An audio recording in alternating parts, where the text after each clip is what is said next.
I just got an email from a mom who's really concerned about her son, and I just wanted to address this for everyone because I know this mom is not alone in this situation.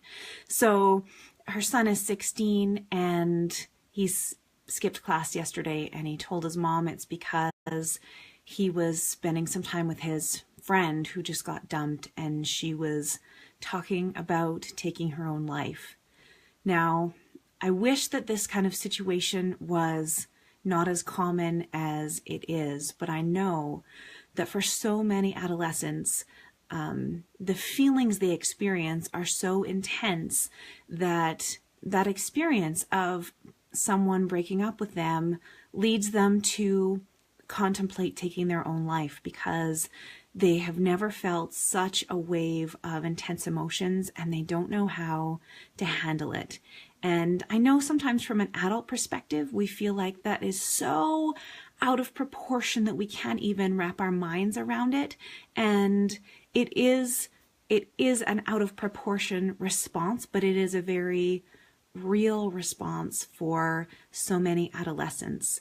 And so your own child may have experienced that and may have friends that are experiencing that. So then the question is, how do we as parents help our children who are in this position of having to help their friends who are really considering taking their own life, harming themselves in some way? And here is what parents need to know about this. We need to keep the lines of communication open with our kids and take what they tell us for their word. Even though sometimes we may have our doubts about the seriousness, the intensity, always take your child at their word. And so if your child says, "Mom, I skipped math class because I was helping my suicidal friend," then really the conversation, whether this has really happened or not happened, which this mom is questioning, always take your child at their word, because if nothing else, this is an opportunity for you to stand strong and support your child through this scenario. So what do you do if your child says, "My friend is considering taking their life"? You brainstorm with your child. What are the next steps? How can you help this person? Where are they right now? Are they in danger in this very moment? And if the answer is yes, then if they're in a school situation, alert the school, the guidance counselors, the principal. Many schools have a school resource officer, a police officer who is right there. You can also, if they're in immediate danger, call 911. So that's immediate danger.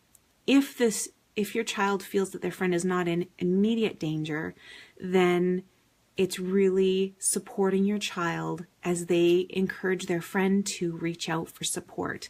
So here where I live, there are emergency mental health clinics where you can just walk in and get help that way. You can call the kids help phone. There are other 1-800 numbers that you can reach out to.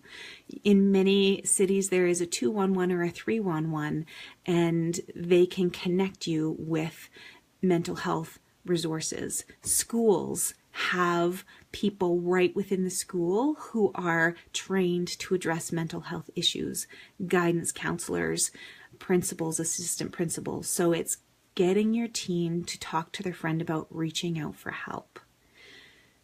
Now, one step further, if this is a persistent concern with this particular friend, where they're continually talking about taking their own life, then you need to really talk with your child about how much they can handle being friends with this person, because our teens really want to support their friends.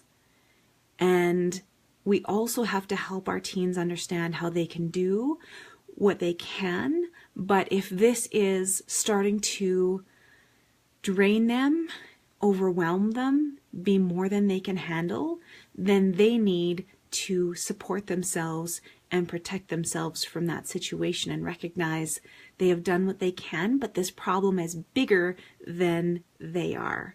and that it would be okay for them to do what they can to support their friend and then walk away and create some distance. And I know that is hard, and it is a difficult journey to walk. And so for parents as well, you may want to talk to a mental health professional or a school guidance counselor. You may want to take your teen to talk to someone, because that is a really heavy emotional load to carry, and no one needs to carry that alone. So the bottom line I want you to hear is that everyone involved, even if you feel like you're on the periphery of this situation, reach out for support. You don't need to make these decisions alone, and you don't need to feel like you need to make a big decision on your own and you're constantly wondering if it's the right one.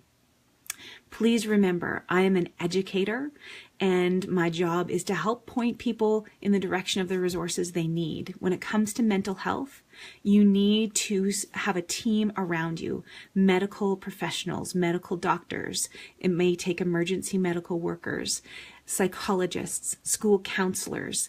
Please support yourself with a team to really help you walk through this situation, because it very rarely is one day, one conversation.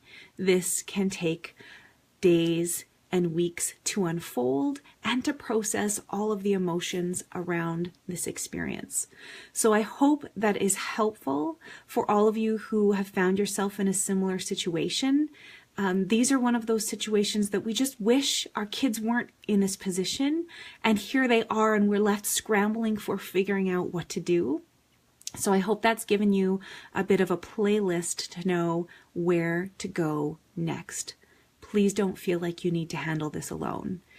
There are so many supports available, and you need to just keep searching and looking and asking until you find the support that you need.